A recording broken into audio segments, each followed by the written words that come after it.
broadcasting across the nation from the East Coast to the West, keeping you up to date on technology while enjoying a little whiskey on the side, with leading-edge topics, along with special guests, to navigate technology in a segmented, stylized radio program. The information that will make you go,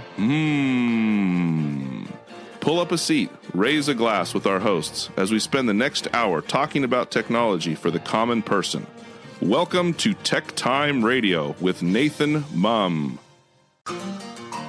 Welcome to Tech Time with Nathan Mumm, the show that makes you go, technology news of the week, the show for the everyday person talking about technology, broadcasting across the nation with insightful segments on subjects weeks ahead of the mainstream media. We welcome our radio audience of 35 million listeners to an hour of insightful technology news. I'm Nathan Mumm, your host and technologist with over 30 years of technology expertise. Our co-host Mike Day is in studio today and is the award-winning author and our human behavior expert. He's going to have some great talk time today because we got James Riddle that's going to be on the show. We got Gwen that's going to be on the show. So you're going to have lots of questions that you get to ask today, Mr. Gorday. Okay. Now, of course, we're live streaming on our show on 4 of the most popular platforms. We wish Blue Sky would get a streaming service because as soon as they do, we'll be on there. But we are on YouTube, Twitch.tv, Facebook, and LinkedIn. We encourage you to visit us online at techtimeradio.com and become a Patreon supporter at patreon.com/techtimeradio. We're all friends from different backgrounds, but we bring the best technology show possible weekly for our family, friends, and fans to enjoy. We're glad to have Odie, our producer, at the control panel today. Welcome, everyone. Let's start today's show. Now on today's show. Welcome to Tech Time Radio, where we explore this week's hottest tech buzz. Now, the Department of Justice makes headlines with a major move in the AI space and Google's Chrome browser. We're going to break into that as our main story of the day. Gwen Way returns with a can't-miss gadget and gear segment, while we dive into the groundbreaking brain chip trials in a SpaceX rocket mishap. Now, scientists are teasing a Jurassic-style comeback. HP shakes up its policies, and YouTube reveals a new subscription tier. Plus, of course, we have our guest, James Riddle, who joins the show, so he's going to be adding into more of the information on the medical technology side. In addition, we have our standard features and a possible Nathan Nugget, and of course, our pick of the day, whiskey tasting, to see if our selected whiskey pick gets 0, 1, or 2 thumbs up at the end of the show. But now it's time for the latest headlines in the world of technology. Here are our top technology stories of the week. All right. Story number 1. Last Friday, the U.S. Department of Justice abandoned its proposal to mandate the Alphabet's Google divestment into artificial intelligence firms, including a competitor to OpenAI with Anthropic. Let's go to Karen Westland for more on this story. Google will no longer be required to sell its investments in artificial intelligence startups like Anthropic as a remedy for its monopoly on internet search, according to a revised Department of Justice proposal. It now notes that forcing Google to sell its Anthropic stake could cause unintended consequences in the evolving AI space. The DOJ is still recommending that Google be forced to divest its Chrome browser, despite the company's entreaties to the new administration for a less aggressive stance. Have fun with all the whiskey on the show today. Back to you guys in the studio. All right. The Department of Justice, along with 38 state attorney generals, is still pursuing, of course, the court order that would require Google to divest its Chrome browser and implement other strategies to address what the judges have deemed a monopoly in Google's enterprise. But a Google spokesman stated that the broad proposal goes far beyond the court's ruling and would negatively impact consumers, the economy, and, of course, the national security in the United States. Google holds a minority stake in Anthropic that is valued at over billions of dollars. Losing the investment could put a disadvantage to the company compared to OpenAI and its new partner, Microsoft, as noted by Anthropic in a February court statement. Now, prosecutors provided new evidence since their draft recommendations in November of last year, indicating that prohibiting Google from AI investments might lead to an unforeseen effect in the evolving AI sector. As mentioned in the final proposal on Friday, they also requested that Google notify the government about any future generative AI investments. Now, this significant case is among several U.S. antitrust lawsuits targeting big tech firms, Apple, Meta Platforms, and Amazon.com, are also accused of sustaining illegal monopolies within their market. Now, since the Trump election, Google has argued that the Department of Justice approach in this case could cripple its competitiveness in the AI space, therefore endangering America's global economy and technology leadership. So it's very interesting. Let's kind of talk about this a little bit, Mike. So we have Google that was told that they had to break up their Chrome browser. Now, all of a sudden, they're saying that they want to stay competitive in the AI world. Microsoft just invested millions of dollars into the going public stock of OpenAI and ChatGPT. Do you think that this reprieve for Google allowing them to stay competitive in the AI market is good for the U.S. economy, or what are you thinking on this? If I were an economist, I'd probably have a good answer for that, but I'm not. Okay. Well, and your feeling though? My feeling on it is, well, we all know how I feel about AI, so I kind of like, who cares? Who cares? Okay. Okay. Well, we'll see what Google does on this. Now, Anthropic. I guess the biggest problem here is if they think that them losing their stake in Anthropic is going to jeopardize American internal security, that raises some questions in my brain about, okay, what are they doing that would, why jeopardize security? That's the T2 Skynet stuff that they're worried about, if they don't have the market on that. Okay. Well, whatever. Well, it's going to be interesting to see what happens here, because this is kind of the antitrust breakup like Microsoft had back in the early 90s type of deal. It's evident, that we have several players in this space that have an overbalance of whatever market they're in. Okay. Right. Yep. And we're seeing this more and more as we have these other companies trying to come into these spaces, and they're not being allowed to do so. So there you go. Now, I can't wait for your story number 2. We talked about this in our pre-show event. This is going to be something that you are really excited about. Okay. What do we got going on? Story number 2 here, Mike. Okay. Did you know that HP, yes, Hewlett Packard, has a 15-minute wait time policy for people who call in for assistance? Well, explain that to me. What is 15-minute policy? What does that mean? They answer within 15 minutes? That means that if you call HP or you try to contact HP and get a live person to help you out with, whatever, maybe your printer's not working or whatever. Yeah. You have to wait a mandatory period of 15 minutes before they will allow you to start talking to a real person. Oh, my word. Did you know that? I only found out about it when we did the story, but I did not know that. You know what? That irritates me because, I have waited on call with companies like Ring Central and other company, and I'll just wait and wait. Yep. I believe that this is a standard operating procedure. Okay.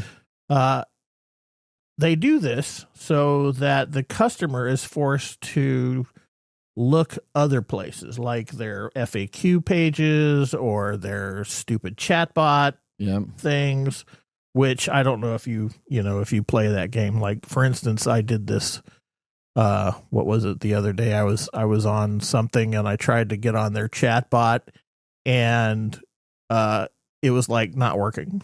Oh, wow.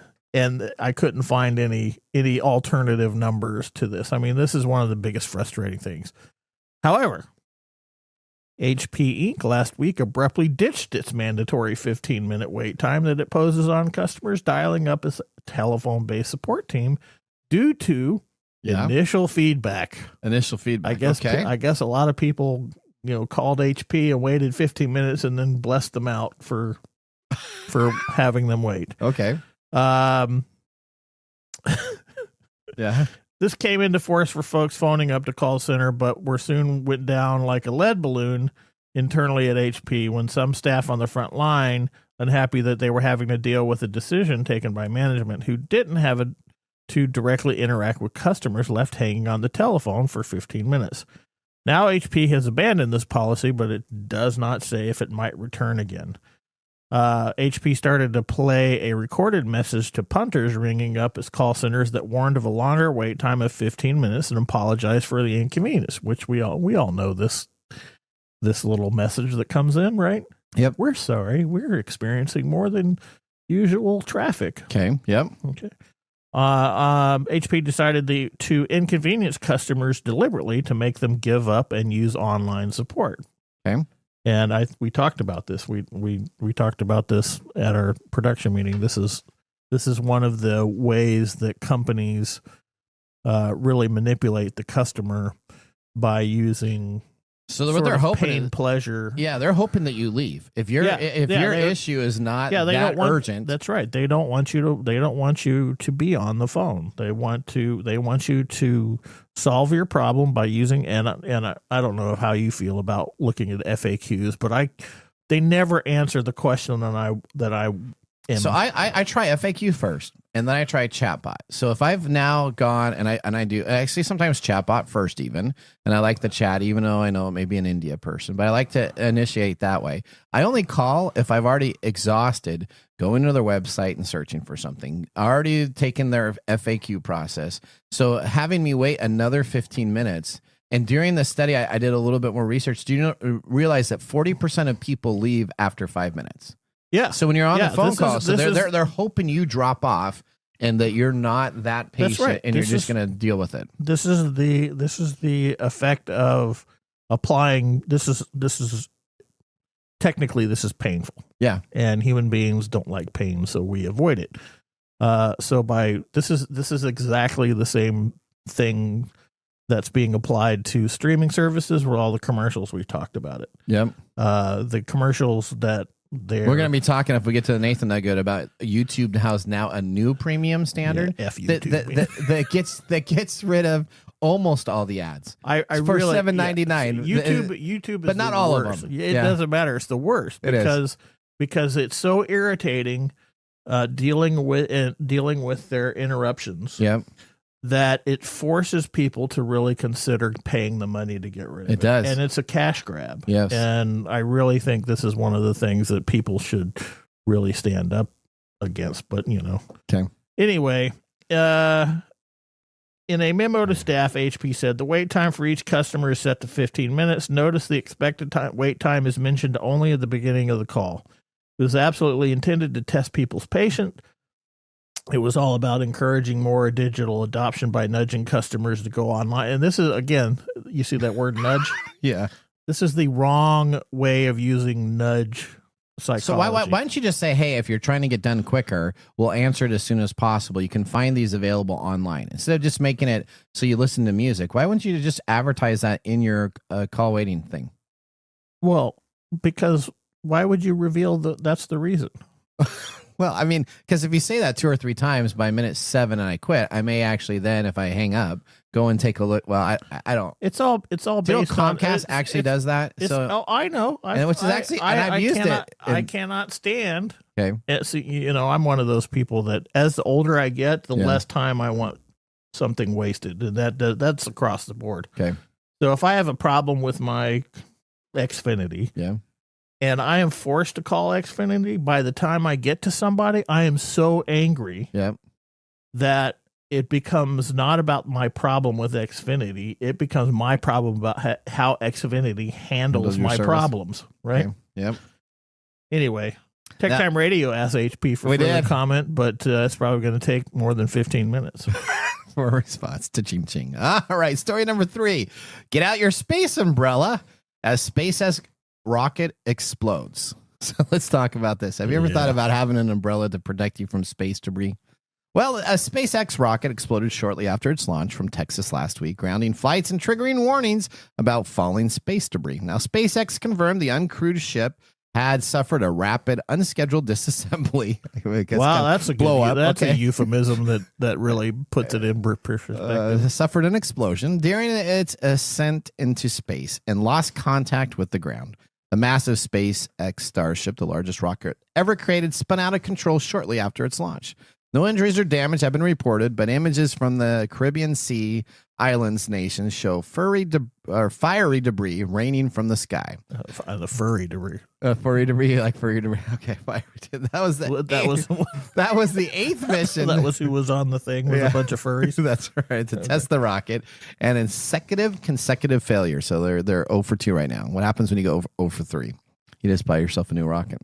All right, as always, success comes from what we learn. This is what they said. And today's flight will offer additional lessons to improve Starship's reliability, said a spokesperson at SpaceX. The statement says debris should have fallen within a pre-planned area, and the rocket did not contain any toxic material. So that's BS. So it's not toxic, and there's a It's probably pre-planned area. biodegradable too, I'm sure. That's right. So when do you get, for launching a rocket, when do you get a pre-planned area to just dispose of your waste? I mean, so you can, if it just blows up in a certain area, that's okay. Yeah, no, I mean, you can pretty much tell where things are going to fall if you know the how many times it's blown up before. Okay. The company also included an email and phone number for those who believe they found any remnants of the craft. So I guess if I found something, I can contact them with an email, and they'll come on out with a bunch of FBI agents, and they'll come out and get the stuff that's non-toxic. That's right. Okay. Well, that ends our top technology stories of the week. Moving on, we have our gadgets and gear gal Gwen Way on the show up next. And of course, we have our guest James Riddle back with an update on the journey to bring back the woolly mammoth. We're listening to Tech Time with Nathan Mumm. See you at the commercial break. Looking for custom glass solutions for your next commercial project? Hartung Glass Industries is your trusted partner in custom glass fabrication. For over 100 years, Hartung has delivered proven manufacturing expertise, comprehensive product offerings, and dependable service and quality. From energy-efficient facades to custom shower doors, we create glass solutions tailored to your project needs. With 8 facilities across the U.S. and Canada, we combine national expertise with a local touch-ensuring faster service and unparalleled customer care. Hartung Glass Industries, where quality meets innovation. Visit hartungglass.com to learn more.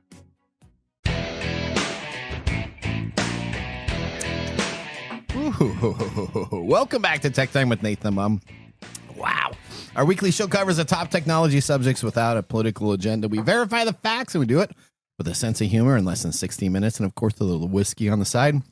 Wow, that whiskey is got a bite. Today, Mark Gregoire, our whiskey connoisseur, is back and tell us what we are drinking today. Today you are drinking Smoke Eye Hill Barrel Proof. So it has a kick if it's the first whiskey of the day. It is.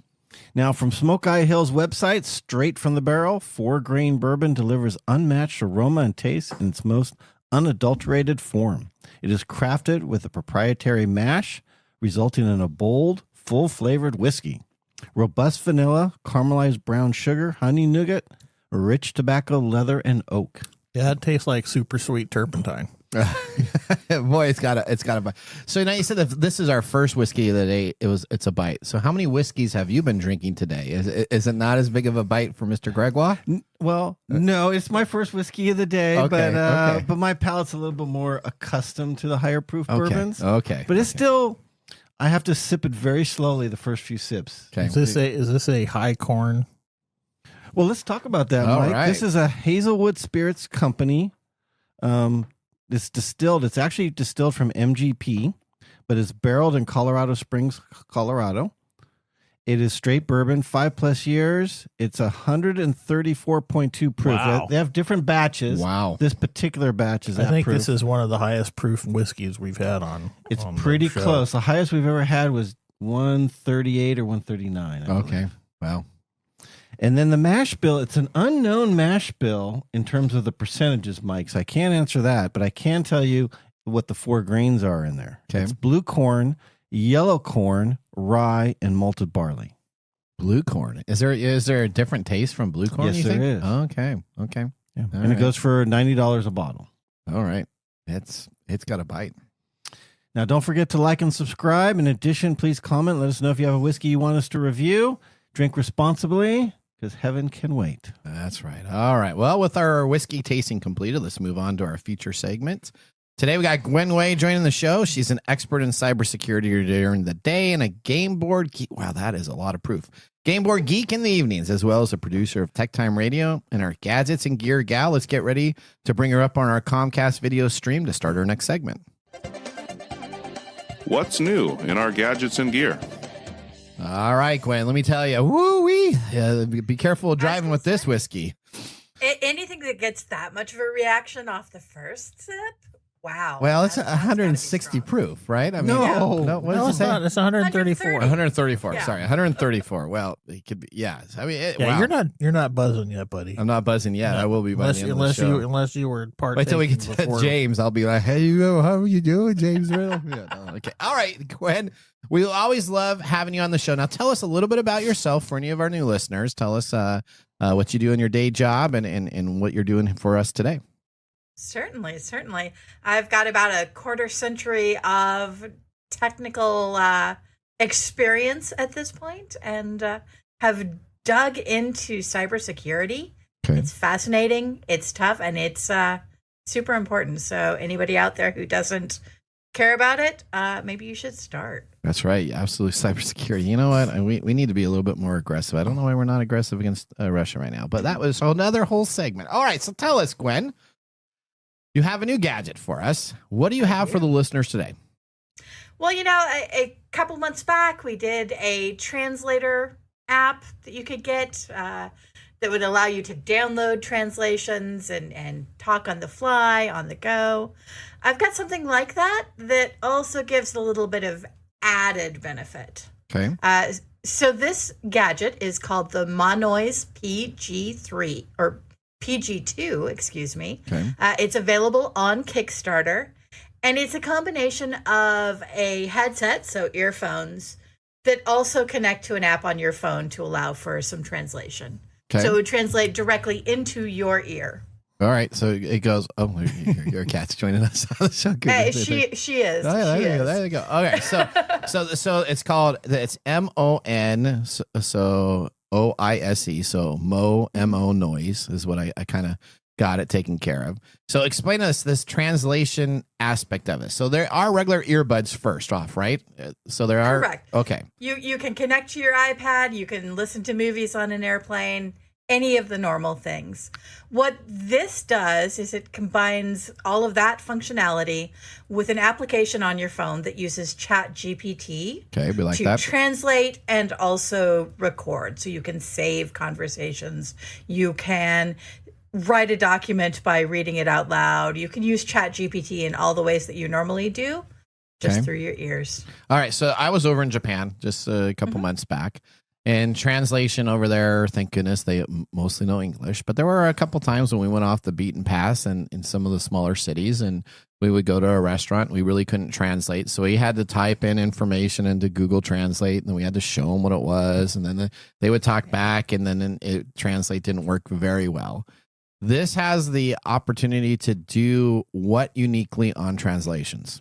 This is actually really cool because you can split the headset. You can have one earpiece in your ear, you can hand it to somebody else, and then they're actually going to hear what you're saying in their language, and you'll hear what they're saying in your language. In real time. In real time. So if I'm having a conversation with somebody, now I guess the only barrier is having to get that person to put the earpiece in their ear, Convince them to put it in. Yeah, exactly. so that would be the biggest part of. That's a little gross. That's what I know. I kind of think that too. A little barrier of entry right there is a here you go, put this in your ear after you just kind of a litmus test. Yeah. Don't ignore that little yellow wax buildup there. It's no big deal. Just put it into your ear. But let's say you pulled it out generically from the device. I think it would probably work really well, right? And you say, here you go, put one piece in, the other piece in, and then we just have a regular conversation in English, and it's translating it to them in the earpiece itself. Correct. And I mean, they've got a deal where you can buy two of them, so you could keep one for, use just working with somebody else and use the other for the rest of your normal use. Okay. Well, let's talk about pricing and let's talk about backers, right? So that's the next thing. So great technology. I would probably myself be interested in this, especially with that trip that we just did to Japan. This would have been nice, especially if you could have had some conversations on the trains and community transportation, which is phenomenal over there. You could kind of find out what's going on. So tell us what the prices is, where the backers are, where this is from. Hopefully it's a reliable. I've backed one of these projects still, and I'm still waiting to hear from them. So we'll see what happens. What do we got here? Some of them. Well, it's definitely a United States based product. So you've got that in your pocket. They're sitting at just over 260 backers. We still have until March 27th. So if any of our listeners want to purchase this, they can go out and grab it. They're sitting at right around $26,000 earned of $2,000 requested. And to this point, you can still get one of the super early bird specials and pick up a pair of these for $99. That's not bad for a headset, the $99 and on a price that you have there. So the next question, of course, comes that we ask you all the time. Is this something that you're looking to back yourself? I may already have backed it. Did you already back it? Okay. I did. Okay. I did. This is something, my husband and I like to travel. This just makes sense as a way to do that and be able to understand what's happening around us. All right, Mike, would you get a pair of these headsets if you're traveling? No. No? Okay. No. Is the barrier of entry for you, would it be the sharing of the earpiece? No, I just don't trust Chat GPT to translate everything that I'm saying. That makes sense. And, we're it's getting in its close to a infancy. universal communicator from Star Trek. You know that?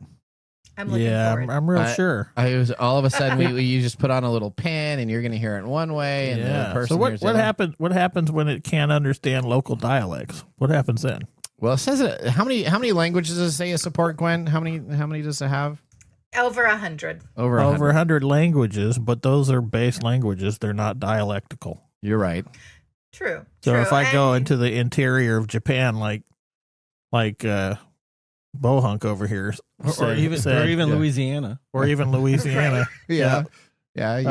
Uh, From English to English, you may struggle. you may end up using words that even the Chat GPT doesn't know. So it might spit out translations that are funny or not very funny. Yeah. Well, at least it's using ChatGPT instead of DeepSeek, because if it was DeepSeek, you can That's have true. everything.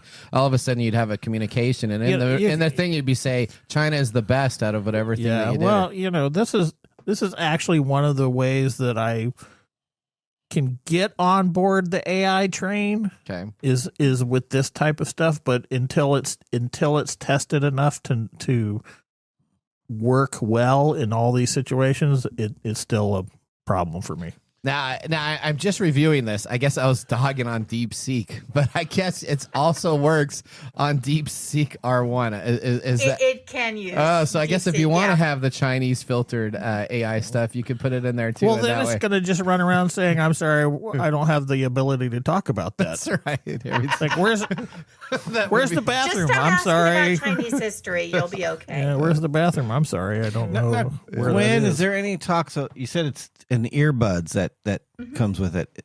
I don't understand why they wouldn't come with one companion over the ear speaker microphone Yeah. to hand out, which is a lot of people would be much easier to hand that to them.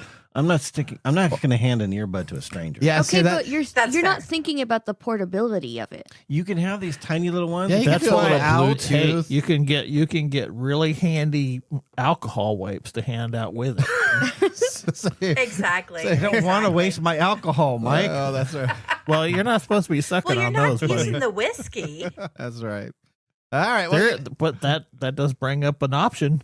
See, Yeah. you know what? Go. You know what? ChatGPT didn't come up with that. That's right. You know what?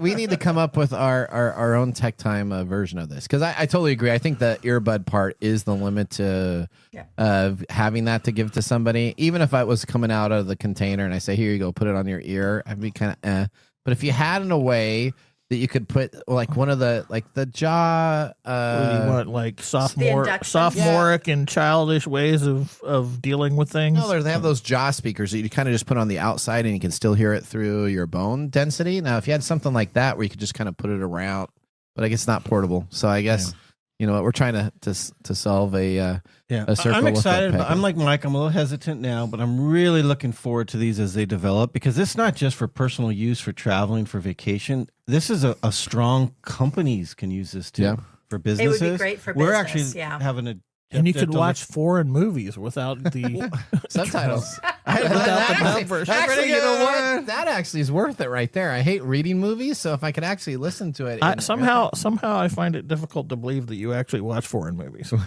Wow. You know, most foreign movies you can go. Have sold Nathan on it. Yeah, most foreign movies you can go and they have a different English track that you can turn on. Oh, do you really? Yeah, they could dub them. Okay. But businesses are we're looking into it at our business for our plant floors. Yeah. Because we have a lot of different Like Hispanic, Spanish. Vietnamese. There's Yep. a lot of different eclectic people. Okay. And so Eclectic people, well, or not many really different, not eclectic people. But No, you have many diversity. different You're diversity. very diversified. There you go. Thank you. Okay. And not That's why everybody we speaks needed every to language. understand what we're talking about. Yeah. Exactly. Okay. Will it translate for ourselves? Let's see. I don't think it translates stupid. Wow. Okay. All right. Well, all right. Gwen, where can people find out more information about you if they wanted to find you online? Where could they go? You know, LinkedIn is going to always be the best place to track me down. Or if you want to and are interested in all of the hosts here at TechTime Radio, go to our Facebook page. That's right. Or you can join even our Tech Timers Facebook group, right? And you're in charge of that. So if you want to talk with Gwen directly, you can just get on that and be ready to go. All right, Gwen, we thank you so much for being a part of the show. We'll see you in a month. Sounds good. Thank you all. All right. Now that Bye, ends Gwen. our segment, Gadgets and Gear. Up next, we have This Week in Technology. So now would be a great time to enjoy a little whiskey on the side, as we're going to be doing so during the break. When we return, we have This Week in Technology. See you in a bit. Hey, Mike. Yeah, what's up? Hey, so you know what? We need people to start liking our social media pages. If you like our show, if you really like us, That's we could what- use your support on patreon.com. Or is it Patreon? I think it's Patreon. Okay, Patreon. If you really like us, you can. And you say I'm like the us English in guy? Patreon.com. I butcher the English language? You know you butcher the English Okay, language so it's all the time. It's Patreon.com. Patreon.com. If you if you really like our show, you can subscribe to Patreon.com and help us out. Oh, and you can visit us on that Facebook platform. You know, the one that Zuckerberg owns? The one that we always bag on. Yeah, you can. We're on Facebook, too. Yeah, like us on Facebook. Do you know what our Facebook page is? Tech Time Radio. At TechTime Radio. Yeah. You know what? There's a trend here. It seems to be that there's a trend, and that's Tech Time Radio. Or you can even Instagram with us. And that's at Tech Time Radio. That's at TechTime Radio. Or you can find us on TikTok. And it's Tech Time Radio. It's at TechTime Radio. Like and subscribe to our social Like media. us today. We need you to like us. Like us and subscribe. That's it? That's it. That's that simple. And now, let's look back at this week in technology. All right, we're going back to March 15th, 1995. Kevin Metnick, the hacker, was arrested. Now, you have a little pin in front of you there, Odie. It says Free Kevin. You're going to understand what the story is about. So, computer hacker Kevin Metnick was arrested. At the time, he was the most wanted computer criminal in the United States. He then worked as a computer security consultant of Metnick Security Consulting, LLC, a computer security consultancy, which is also known to be part of a company called KnowBe4, a provider of integrated platform and security awareness training and simulated phishing tests. He sadly passed away on July 16th, 2023 from cancer. Now, the interesting point here, a little bit off the script that I have here, is there's many debate. There was a whole campaign when Kevin was in prison. It was called Free Kevin.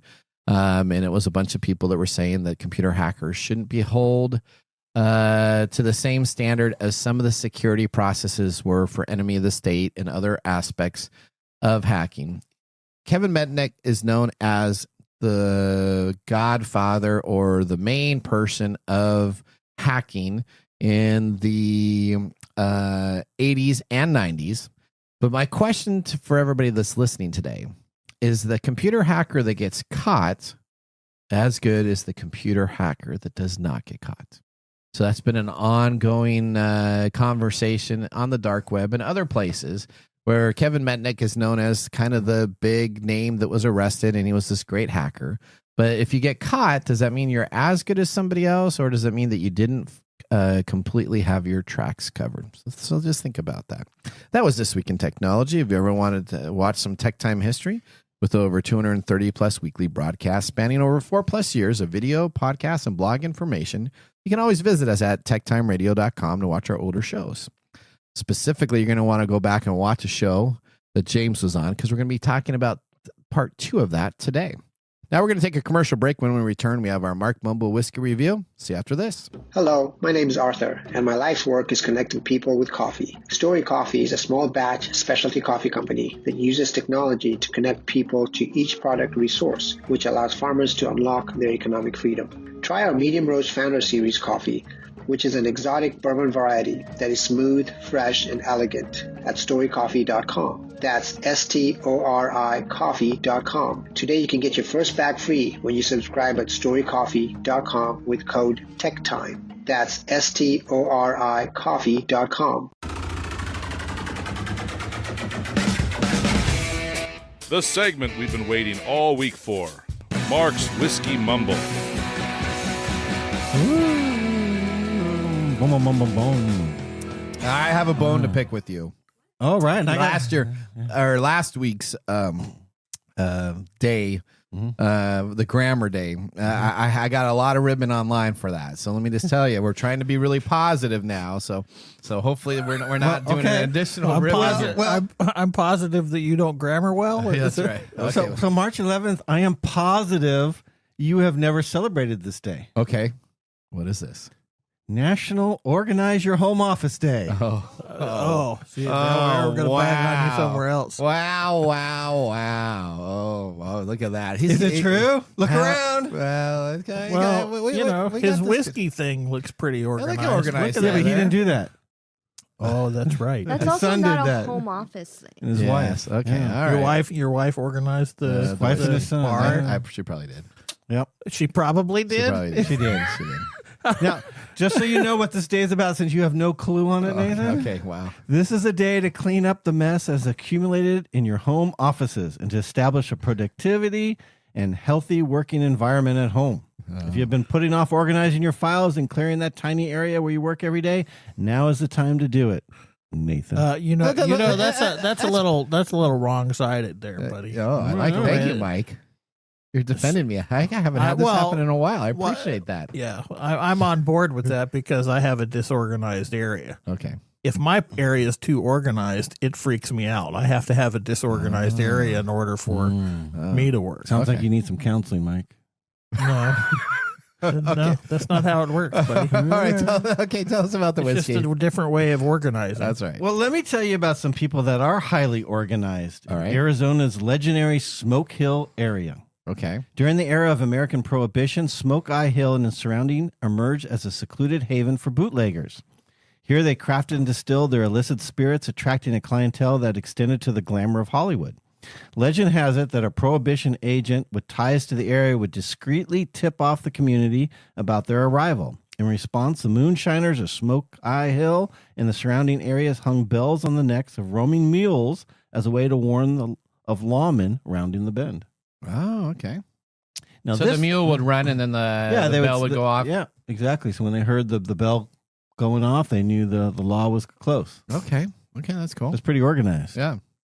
Now, this bottle that we are drinking today has become known to the whiskey community when it came in first place at an award event. And that same event was George T. Stagg, a highly prized and allocated bottle from Buffalo Trace. Because of this, Smoke Eye has become known as the Stagg Killer. Let me tell you here and now, it is not. Okay. It doesn't even beat out Stagg Jr., which is now just called Stagg, which is the baby bottle to George T. Stagg. Now, don't get me wrong, this is a decent pour of whiskey. However, for the price, I should not be getting a hit of ethanol, or as Mike said, turpentine, and grain. I get a little grain, which I think comes from that blue corn. Is that what the blue corn taste is? Because I haven't tasted that necessarily before very often. Yeah, so it's also only 5 years roughly. It needs more time too to age out some of that grain. Okay. Now, when this bottle is done, that's it for me. Unless they come out with some higher aged, I would give it another try. But it's good. But for $90. I've had way better for 50 and 49 and in other areas, but I don't know. I'm on the fence if it's a thumbs down. I think I'm probably going to trend a little bit down, but we'll see what happens. Like that'd be tough for me. I don't know if I'd actually give it a thumbs down personally. I just know for the price, and I can usually pick up a regular Stagg for a little bit less. Okay. Well, okay. Would you drink this on a porch in the middle of the summertime, Mr. Gourdet? Yeah.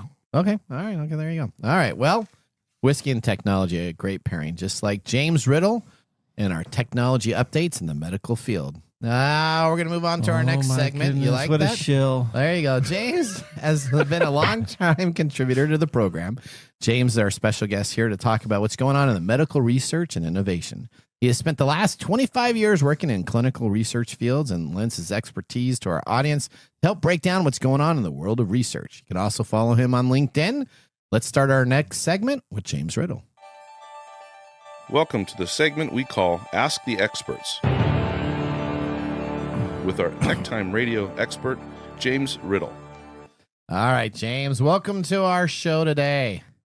Greetings, gentlemen. All right. Hi, James. So let me just tell you, so did you hear that? We had an Arizona comment about the whiskey right as we lead into are you calling us from Arizona? Is that where you're calling in from us? I happen to be here in the sunny desert Southwest. Okay. It has been very nice so far this spring. That's to be sure. Well, we go from. See, it's technically winter. See, that's what's nice about Arizona is that he gets to enjoy spring weather while we're enjoying not spring weather. Yeah, we got two people here because Mike was from Arizona. You grew up there and raised there, so you still want to go back there? I miss the Arizona winters. Okay, there you go. All right, well let's move on here. Glad to have you back on the show. Tell us a little bit about yourself for any new listeners that maybe join the program. So I've been a longtime friend of the show, been around doing clinical and medical research activities for, better part of a quarter century, and appreciate being able to come on and talk about new and innovative stuff. All right, so let's go story number one here. Scientists are breeding mice on their journey to bring back the mammoth. Now, we talked about this in our Jurassic Park segment with James on episode 70, airing in October 16th, 2021. So if you want to go and talk about the first part of this, go back and take a look on YouTube for episode 70. Now, James, explain to us what is going on with this mice in the journey to bring back the woolly mammoth. Yeah, so definitely worth going back and listening to the prior episode. The folks at Colossal Lab and Biosciences, they've come a fair bit along in their quest to recreate and bring back the woolly mammoth. Okay. The basic premise of this is it's a little bit of Jurassic Park, a little bit of environmental recreation and the like. But in essence, what they're trying to do is they've got some woolly mammoth DNA that they found laying around on the tundra somewhere. I don't know exactly where they got it. But they've got enough of it that they think they can use genetic engineering to recreate the woolly mammoth, bring it back, put it out on the plains, let it roam around, maybe give us some woolly mammoth burgers or something. I don't know. There you go. All right. So how do mice factor into this? Well, it was very interesting to see what does mice have anything to do with a pretty small rodent versus a large mammal? What do we have going on here? Yeah, so genes are complicated, and it does take a little bit of trial and error to tinker around with the woolly mammoth DNA to see if you're going to be able to create a viable live organism. And much like most medical research that starts off from the lab, and then before it gets to humans, there's some animal testing. Usually it's from lab mice. And so what the folks at Colossal have done here, they've taken their genetically engineered woolly mammoth embryos, and they have figured out a way to gene transfer that into a mouse. And what they're trying to perfect is what happens when we get into a larger scale animal. So the result is a cute little fuzzy, furry-looking mouse that you can put out and make good story out on the interweb. Which is what we picked up on for purposes of this particular segment. All right, so mice are used in lots of testing. Did they put a DNA sequence inside the mice? How do they make them be so furry and a part of this process? Yeah, so they've spliced some of the woolly mammoth genes into the mouse, and so the mouse is, I guess you would call it a woolly mouth. Okay, there you go. Turn into a tribble. It's gonna be like Alien. Tribble. It's There gonna you go. like pop out a little tiny mammoth. We're gonna start selling those down at the local pet store. It's like a mouse with a. Okay, never mind. All right. Yeah, you probably aren't going to see those at your local pet store anytime soon. Okay. The folks who are responsible in doing gene editing and creating transgenic strains of animals, they tend to keep those out of the population, so you don't get little Stuart Littles driving all around. That's what I was exactly thinking about. All right. Our second item here. Fake studies are slowing life-saving medical research. All right. So there's fraudsters that are getting rich, and it looks like crooks are not just stealing your information through phishing attempts, but they're now actually penetrating the medical field. James, tell me a little bit about what this article talks about regarding fake papers and what's going on in the industry here. Yeah. So if you've been around in the clinical research or medical research, even just research in general, the way that you advance your career is you get published, right? Some people will hear the term publish or perish. Mm-hmm. Well, if you don't publish, there's a tendency to indeed perish your career and you find yourself doing something else. If your research doesn't work quite right. Wow. Ooh, ouch. Ouch. Yeah.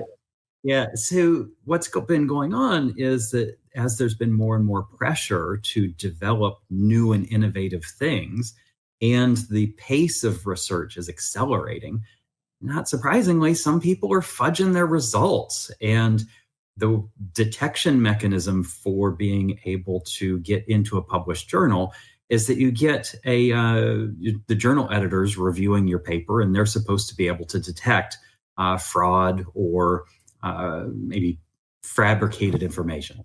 Well, it's hard to detect, and there's enough of it out there that it does impede future research. And so it also has the added implication. I know how much you all love ChatGPT. Well, if you go out to ChatGPT, guess what it learns on? It learns on that scientific literature. And if it's fake, then it's that's one of my biggest problems with ChatGPT. Yeah. So it's okay. So you go out to these generative AI models that have learned off of the scientific literature what to say about the current state of affairs on some scientific question, and you get also this garbage that is out there. So there is in garbage begets garbage, because then, of course, if you want to create a new study, you go to ChatGPT or Gemini and you ask it, what's the scientific literature say about the current state of this and that? And then you start to recreate the project for something that wasn't even right in the first place. So it is a problem. It's not unique to the research universe, but it does tend to creep in when you get into this publish or perish model. So are these papers penetrating the established and qualified journals and research nets, or is this the thing where they're actually publishing through a backdoor publisher and looking like a peer-reviewed system? Yeah. So yes to both. Okay. Well, good. You're more likely to be able to put questionable science into journals that don't have a solid peer review. But if you go and look at the retraction history that's in the news article, it's tens of thousands of papers being retracted from reputable journals. Wow. Now, it's a small fraction of the millions of papers that get published each year, but still, it's enough that it's a problem. James, what's the end game on that for them? Money. You mean as far as the end game for faking your data is the same as cheating on anything else, right? You get done faster. You don't have to put in the effort. You don't have to perhaps publish results that don't prove your hypothesis. So it's more researchers and scientists taking shortcuts, trying to promote themselves versus something malicious. It's a degradation of the scientific method. Okay. Yeah, and it's pervasive enough to get mentioned in the news. It's been a problem forever, but it's exacerbated by the AI learning models, where the learning models are learning from things that they don't know aren't right. And see, I guess that's a huge problem. A discerning scientist might be able to detect that a particular paper had something that might be questionable. Because as you create a large language model for ChatGPT, and then all of a sudden you have China with DeepSeek go and steal that information. If they don't, because they don't go back to the most current large language model, they go to the one that they published with the information. So if they don't go back to the newest information, and you have that language model with all those fake papers, now you may have something that will be completely false that is proven in 1 or 2 or 3 different versions of AI systems that are out there. Yeah, but this is also compounded by the brutal dark side of research science. Okay. All right. Okay. Well, see, James, that we're gonna have to be drinking even more after that. All right. The last question that I have here. The UK plans for human trials on the world's most advanced brain chip for anxiety and depression. What is this chip going to do, and what's going on with this? This is exciting. I've been watching Severance season 2, so tell me a little bit about what we got going on here.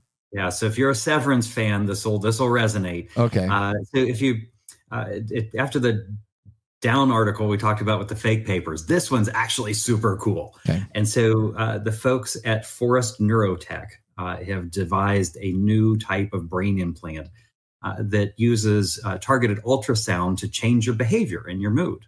And it's being researched over in the UK right now with the National Health Service.